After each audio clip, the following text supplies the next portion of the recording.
All right, so here we go. Here's one of our jobs. This is one of our champion structures, 20 by 30, real simple tent. It's a small footprint. It's a 20 by 30, but it's a big tent. You get a lot of use and utility out of this tent. So here we go. Railing, propane setup. You got the chain blocked, strapped, dual connection, and then we've got our 170 BTU heater. Being super warm in there, but we got a thermostat, so you can turn it down if it's too hot. So this is the side of the tent. Let me take a step back. Okay, this is a 10-foot high tent, 10-foot leg, and then these are our French tinted windows. Okay, the window is really tall. It's probably about 7 feet, I would say. You can't see in, so whatever event's going on inside, it's going to be real hard to see in. So there's a lot of privacy with that. Tent peak's about 14 feet.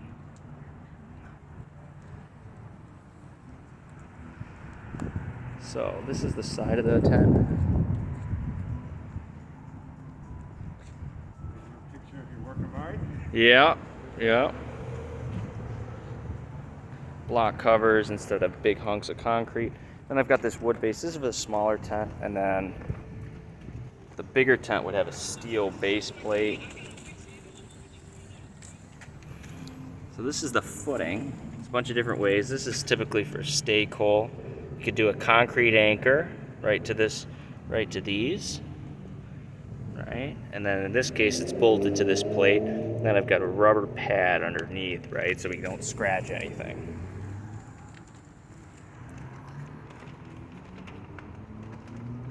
This 2030 has a keeter track on the leg here, right? So it's seamed really well. So the keeter, so this is the keeter, right? It's got this track, goes inside this right here, and the whole tent's like that. Runs along those tracks. Okay. Again, block covers. Here's our glass door. Right, got a motion light on the outside of the tent. It's a little much, but sometimes permits require it. So this is the door, right? Glass door, right? Steel pull handle. Got a push plate on the inside, right? Because you're gonna push it. Closers, right? Soft landing, right? So there's their push plate. Get a good look at that. Yeah, nice soft landing, nice soft close. Then you got your kick plate, right? So when people leave, right, get out there. This is the inside of the tent. Got a fire sign, exit sign. Right, got 2 doors on this tent. So there's the tinted windows, right? This is the inside, so now you can see out, right? You can see out. So big, tall, 10-foot sidewalls with the French tinted windows looking out, right at Somerset, right? And we've got these chandeliers in a 2030, right? So a small tent, small footprint. Sidewalls are nice and tight, they don't flap in the wind. So they got this big strap, runs along, makes them nice and tight, can't really push them around.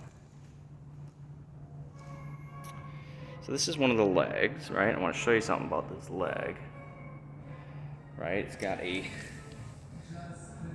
heavy duty bolt track that runs along on the inside here, right?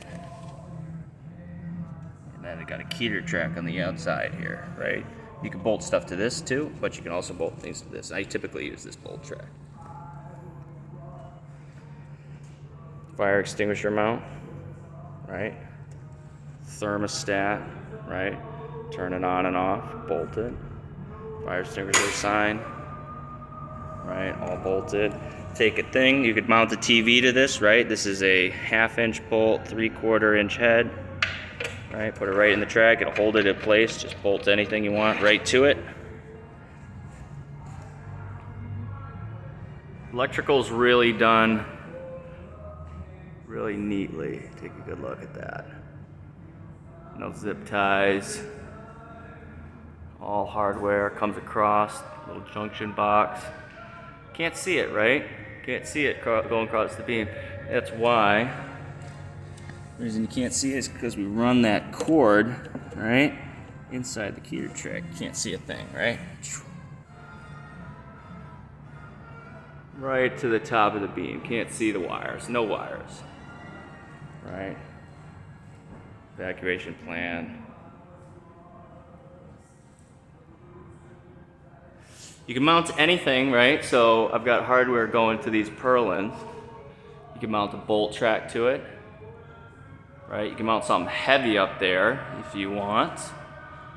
Right? But every single one of these purlins has a heavy duty bolt track, right? And this is 2030, right? So the other tents are bigger. Right? The other tents are bigger. 30 and 40 wide. So there you go. There's a tour.